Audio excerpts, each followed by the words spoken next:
Right, thank you for attending. I'll make it 17:30, and the meeting is actually being live streamed at the moment. I'm making an assumption here that there's a family. There is, I know, a family illness with the chair's family, so I'm assuming that's the reason she's not here. So in that case, as the vice chair, I'll be actually chairing the meeting. So we'll go through the meeting. Have we any apologies? No. No apologies. Right. Item 2, to approve as a correct record the minutes of the meeting held on the 29th of August. Are they agreed as a true record? Those who are here? Yes. Thank you. Any declarations of interest, pecuniary or non-pecuniary? No. Thank you. And we'll go on to the report now on item 4, sickness absence, and the report from Head of HR, which is you, of course, David. Thank you, Chair. So just the first of 3 information reports tonight for the brief reports. The first report to do with sickness absence is a standing item. So you'll see that from page 9 onwards, there are a number of charts and tables as well. So just to summarise, really, we are currently, at the end of September, now running slightly above our target for sickness absence. The target's 9 days, and we're running at about 9.6, just over. I suppose for me, when I looked at the stats, something to perhaps focus on is the increase that we have in longer-term absence. We had probably 6 months ago, a little bit more than that, been running at about 5 cases of longer-term absence. So now we're actually running much higher than that at 12 cases. So on page 13, you'll see the latest information there relating to long and short-term absence. Why is long-term absence important? I suppose from a monitoring perspective. Well, again, if you look at the detail there, you'll understand that of those 12 cases of longer-term absence, they account for 60% of all days lost. So a longer-term absence I suppose, does have a material effect on the overall rates of absence. What do we do about that? Well, we continue to run case conferences with our heads of service and our line managers. I would say that in HR, we're conscious of the potential, I suppose, for us to continue to rise above the target of 9 days. And we are, again, redoubling efforts to have those case conferences with those managers and senior managers so that we can try to identify ways to support people to return to work as quickly as possible. And again, I've said this before, that doesn't mean to return unsafely or too early, but it does mean to try and give people proper support to be able to return as well. So things like phased return, for example, it's a common tool that people might use, but again, it's I suppose something that would be in the armoury of any employer to look at helping people to get back to work. So yes, longer-term absence is an important thing, a thing that has impact, something that we're aware of, and something we're trying to do something about as well. And again, just to remind you that in terms of supporting employees, we do have the Employee Assistance Programme that's available to all employees. And that's available for things like talking therapies, giving information and guidance about, I suppose, relationship issues, financial worries, and that's available 24 hours a day. So just some background, Chair. Yeah. Thank you. Before I open up, I'll abuse the chair a little bit and just ask a question. On the phased return, I'm assuming that means actually limited time as well to help them. But is there any element of training or retraining for different roles they may or may not take up? Thank you, Chair. Potentially, yes. I suppose examples that spring to mind would be cases where perhaps an employee has had an illness that has perhaps a longer-term effect or an accident that might be life-changing. So in those cases, yes, I can think of examples where we have moved people into other work on a permanent basis, sometimes on a temporary basis. So yes. Thank you. Councillor Hughes. Thank you, Chair. 2 questions, if I may. The first just comes back to what you were saying about long-term absence accounting for 60% of the total absence. So I'm guessing if you stripped out the long-term absence, that would make a much look a much better picture, and perhaps that's a more realistic view of what the overall sickness within the organisation is, because a handful of people can seriously skew the figures, especially if you've got two of them in a small team, for example. Absolutely, yes. Yes. And secondly, just purely a technical note. On the tables on pages 11 and 12, at the end of each section, there's a blank line, or rather, it has no title or no label, but there are figures within it. Is that should there be something there, or is that just some kind of artefact? So no, those lines are for, I suppose, the senior managers in there. So that would be a head of service or a director or the chief executive. So it could say that, but that's what those lines are. Yes. Councillor Green. Thank you. Just where there's 6 in leisure services, I've noticed. Is that just, is it due to stress, or is it due to hopefully not injuries there? It seems a lot for one service, that's all.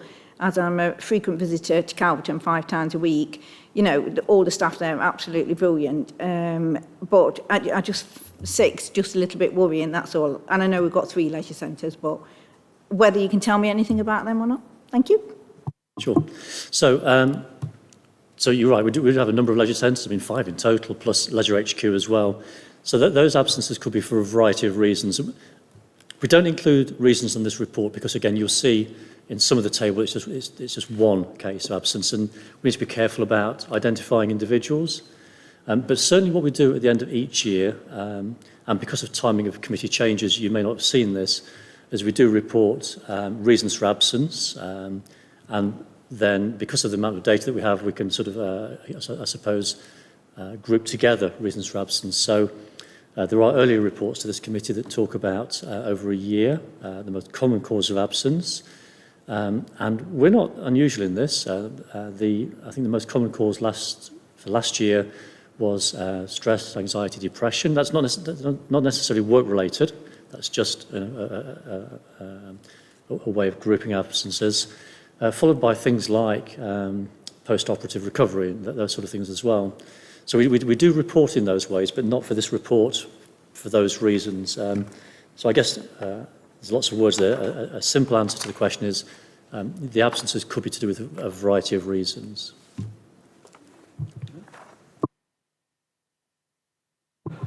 Any further questions? So just for clarity then, we accept the report? Yes? So we'll move on to item number 5 then, the minor establishment changes.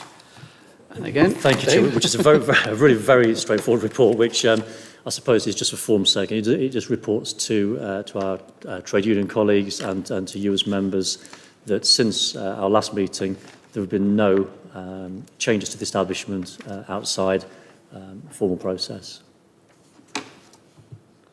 Just a report. Yeah, any questions on that or comments? So we accept that? Thank you. Item 6 then, the head of performance and service planning.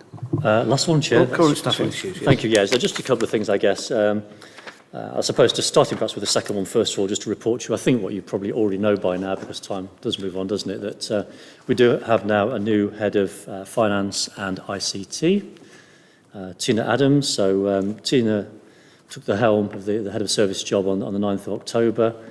And it's really just, I suppose, just to confirm that to you and just remind you that it's quite I suppose, a wide-ranging job. So it is the head of finance and ICT, information and communications technology, but also has a remit for things like audit and revenues and procurement as well. So there's plenty to the job. I think Tina's been away for a couple of weeks, but back with us now. So I think keen to begin to make some headway. I suppose the bigger information item is to do with national pay. Just a couple of things there. So I'd begun to draft the report to tell you that there'd been no progress, but at the last minute, sort of 1st of November, settlement was reached nationally. You may have read about this. So where we were at the end of the day was an agreement by 2 of the 3 national unions recognised for bargaining, so GMB and Unison, that the pay award should be accepted, so the £1,925 to be applied to all NJC posts up to point 43 and an award of 3.88% for grade points above that. Chief officers and the chief executive now also settled at 3.5%. The award will be backdated for all employees back to April and paid in November. Something that I know that sort of union colleagues had pointed out as well was that for employees who are less well paid that are on universal credit, the payment of a lump sum can actually affect that benefit. So what we're doing locally is to try to offset that by staggering payments over a number of months to ensure that any sort of negative impact is minimised as well. So probably that's what I was going to say about that, Chair. Yeah. Right, before accepting the report, I think we should thank the council for actually their foresight, I assume working with the unions as well, to actually make sure that people aren't disadvantaged by actually getting a pay rise. You couldn't write it in a comedy sketch if you tried to be honest. Any comments or? Thank you. So I just want to say I was very pleased that a pay agreement has been met before it has any impact on services for residents.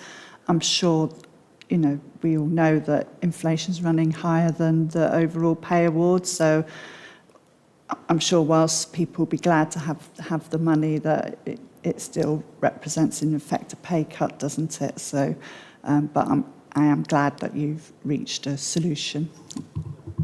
No, thank you for the question. Yes, in real terms, it is just that. And it is a balance, isn't it? I suppose that it's been a long wait for people as well to get that award. And I know that each year, obviously, the pay award does apply from the 1st of April, but certainly in the last few years, it's not been the case that award has been made on time. And the process has been quite protracted. And I understand why. You know, obviously, the unions want to try to secure the best position for its members. But it has been a protracted process. It has. If there's no further questions or comments, in accepting the report, I think the committee, I hope you agree with me, would actually like to send our congratulations to Tina Adams, and I hope she has a fulfilling career here, and a long one, trying to save ourselves money by recruiting, but there we go. But yeah, I hope she has, and she settles in well.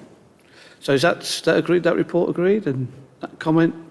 Just thank her for arriving. Welcome her, Rod, thank her. With that, that's the end of business, so I thank you for turning up, and I'll now close the meeting at whatever time it is. So, thank you very much.